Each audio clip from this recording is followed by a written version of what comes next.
आज तारीख है 4 अक्टूबर। ये वो तारीख है जिस दिन हिंदी भाषा को पूरे संयुक्त राष्ट्र ने सुना।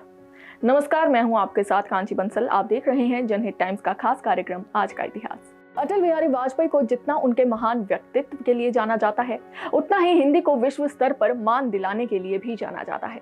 दुनिया का ध्यान भारत की राष्ट्रभाषा के प्रति आकर्षित करने के लिए किसी ने अगर सबसे ज्यादा काम किया है तो वो नाम है अटल बिहारी वाजपेयी का। कविताओं और किताबों के शौकीन वाजपेयी 1977 की जनता सरकार में विदेश मंत्री रहे। उन्होंने विदेश मंत्री के रूप में संयुक्त राष्ट्र संघ में हिंदी में भाषण दिया था।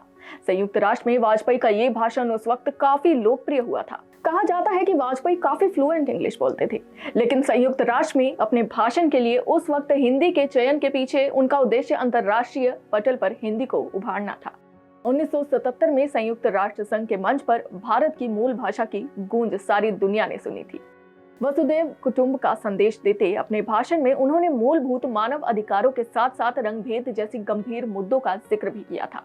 इतना ही नहीं, भारत की इस गूंज को सुनने के बाद यूएन में आए सभी प्रतिनिधियों ने खड़े होकर वाजपेयी जी के लिए तालियां बजाई थी। मैं भारत की जनता की ओर से राष्ट्र संघ के लिए शुभकामनाओं का संदेश लाया हूं। महासभा के 32वें अधिवेशन के अवसर पर मैं राष्ट्र संघ में भारत की दृढ़ आस्था को पुनः व्यक्त करना चाहता हूं। जनता सरकार को शासन की बागडोर संभाले केवल 6 मास हुए, फिर भी इतने अल्प समय में हमारी उपलब्धियां उल्लेखनीय हैं। भारत में मूलभूत मानव अधिकार पुनः प्रतिष्ठित हो गए। जिस भय और आतंक के वातावरण ने हमारे लोगों को घेर लिया था, वह दूर हो गया है। ऐसे संवैधानिक कदम उठाए जा रहे हैं जिनसे यह सुनिश्चित हो जाए कि लोकतंत्र और बुनियादी आजादी का अब फिर कभी हनन नहीं होगा। अध्यक्ष महोदय, वसुधैव कुटुंबकम की परिकल्पना बहुत पुरानी है। भारत में सदा से हमारा इस धारणा में विश्वास रहा है कि सारा संसार एक परिवार है। अनेकानेक प्रयत्नों और कष्टों के बाद संयुक्त राष्ट्र के रूप में इस स्वप्न के अब साकार होने की संभावना है। यहां मैं राष्ट्रों की सत्ता और महत्ता के बारे में नहीं सोच रहा हूं। आम आदमी की प्रतिष्ठा और प्रगति मेरे लिए कहीं अधिक महत्व रखती है।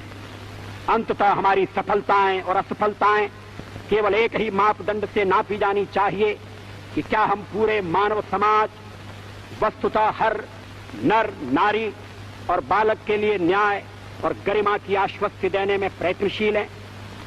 अफ्रीका में चुनौती स्पष्ट है।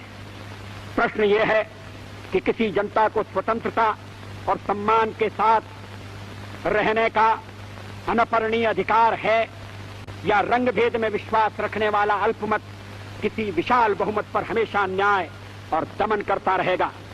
निस्संदेह रंगभेद के सभी रूपों का जड़ से उन्मूलन होना चाहिए।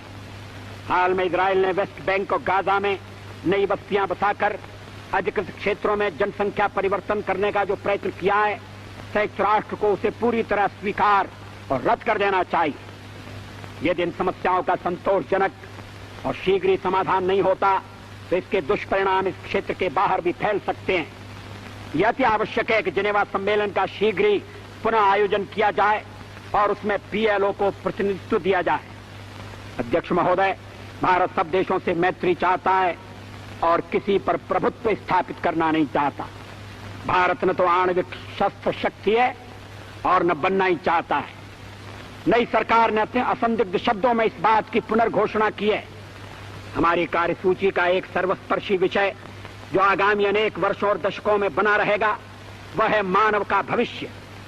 मैं भारत की ओर से इस महासभा को आश्वासन देना चाहता हूं कि हम एक विश्व के आदर्शों की प्राप्ति और मानव के कल्याण तथा उसके गौरव के लिए त्याग और बलिदान की बेला में कभी पीछे नहीं रहेंगे।